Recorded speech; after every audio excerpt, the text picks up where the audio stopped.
My eyes snapped open. The room was completely dark. Only the faint glow of my laptop screen lit up my face. And on the screen was the same thing I kept trying to quit. My heartbeat was racing, like someone had pressed a knife against my throat. At that moment I thought, is this really me?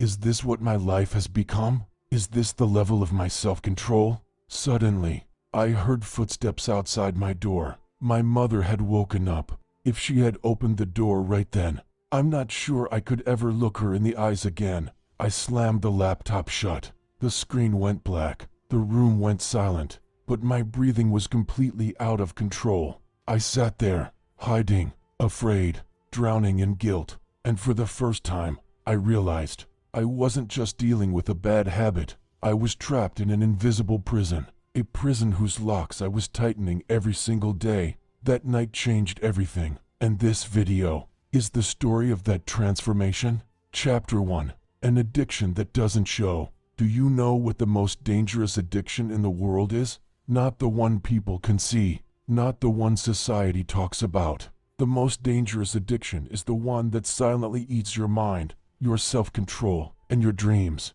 I was just an average college guy, but I had one problem. A problem I couldn't talk about with anyone. Late nights, lights off, laptop on my bed, and one thought. Just one last time. After tonight I'll stop. How many times did I say that? I don't even remember anymore. Every morning I woke up exhausted. No motivation. No focus. I couldn't even sit at my study table. Failed exams. Unfinished assignments. Self-respect almost gone. And the worst part, I knew I could do better. But I wasn't doing better. It wasn't just lust. It was the death of my discipline. Chapter 2. The dark exploit of dopamine. I used to think this was my weakness. But no, it was a neurochemical trap that millions are stuck in. The modern internet has one goal: hook your brain, override your rational thinking, give you quick, unnatural highs, steal your time, energy, and focus. Every time I gave into temptation, my brain experienced a massive dopamine spike, a few seconds of pleasure, hours of guilt, and a huge drop in willpower. I behaved like a robot following a dopamine script. Spike gives crash, gives craving, gives relapse, gives guilt, gives crash, gives temptation. A loop, a mental prison. And the biggest shock came when I learned. Excessive stimulation weakens the prefrontal cortex, the part of your brain responsible for self-control. Meaning, this wasn't a habit. This was a rewired brain. And until the brain is reset, no amount of promises will work. How many times had I promised myself, tomorrow I'll focus. Tomorrow I'll change. Tomorrow will be different. But every tomorrow brought another defeat. Chapter 3. The midterm that broke me. My breaking point was a midterm exam. I had planned for it for an entire month. 50 pages a day. 8 hours of studying. No distractions. Only, I made the plan. I didn't follow it. On the exam day, I looked at the paper, and my hands started trembling. The questions were easy, but my mind was blank. My willpower was dead. I knew I had failed. When the results came, my grade was so bad I almost laughed. But on the way back home, the laughter turned to anger. Anger turned to guilt. Guilt turned to self-hate. That night I locked myself in my room. The laptop was in front of me. One click, and I would fall into the same loop again. But that night, I closed the laptop, and for the first time, I looked at myself in the mirror and said, if you want to change, give this process 21 days. Those 21 days changed my life. Chapter 4. 21 days of rewiring. This plan isn't magic. It isn't some spiritual ritual. It's a neuroscience-based rewiring protocol. 21 days, 3 phases, 10x discipline, 0 excuses. Week 1. The hard detox. Day 1 to 7. System reset. The goal of week 1. Don't try to fight your triggers. Eliminate them. Step 1. Digital trigger elimination. I installed hardcore blockers on my phone and laptop. Browser restrictions. Keyword blocking. Disabled incognito. Strict timers. No night browsing.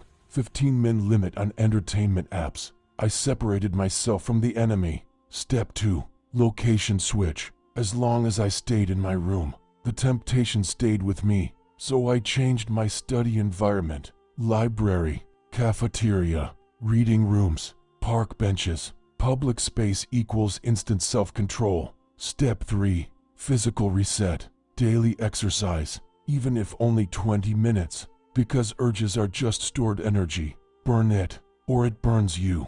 Week 1 was hard. The urges were strong, sometimes unbearable. But I made a rule. If an urge hits, move your body. Push-ups, walking, burpees, cold water splash, anything. Detox week taught me one truth. You can't kill temptation, but you can outrun it. Week 2.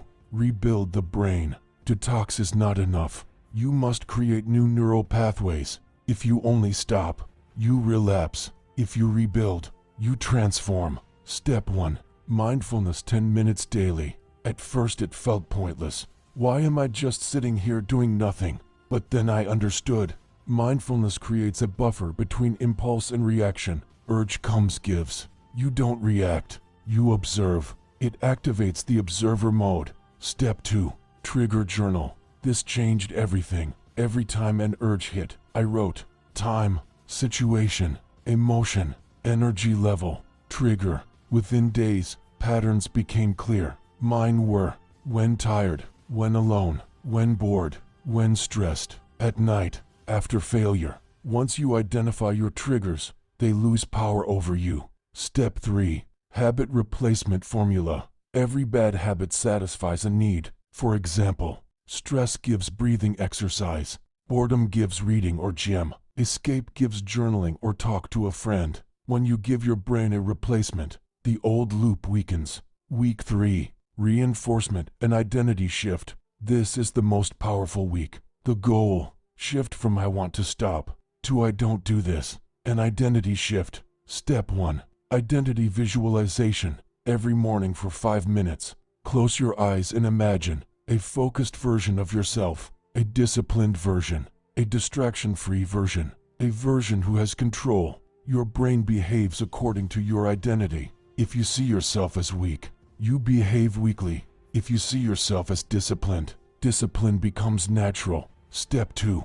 Urge surfing. This technique changed my life. Don't fight the urge. It becomes stronger. Don't ignore it. It returns. Observe it. And it dissolves.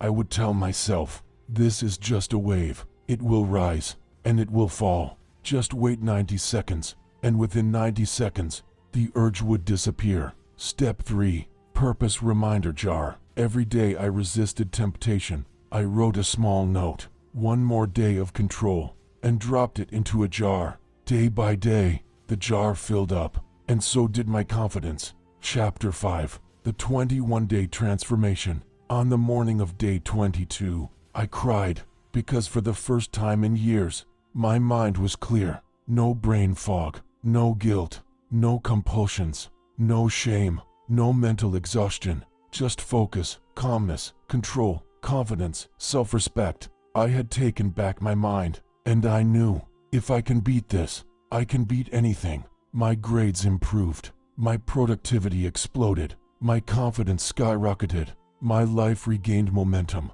But the biggest change, I was proud of myself again. Final message. HIGH impact ending. If you're reading this, you've already taken the first step toward transformation. 21 days isn't hard. You're not weak. Your brain is just wired the wrong way right now. But wiring can be changed. If someone like me, who had zero discipline, zero motivation, and zero control, could change, you can do 10x better. Start today, right now, this moment. Don't wait for motivation. Don't wait for accountability. Just say, day 1, I'm in. I'm with you in this journey, in this fight, in this comeback. 21 days, one decision, a completely new you. Let's reclaim our mind. Let's reclaim our focus. Let's reclaim our destiny.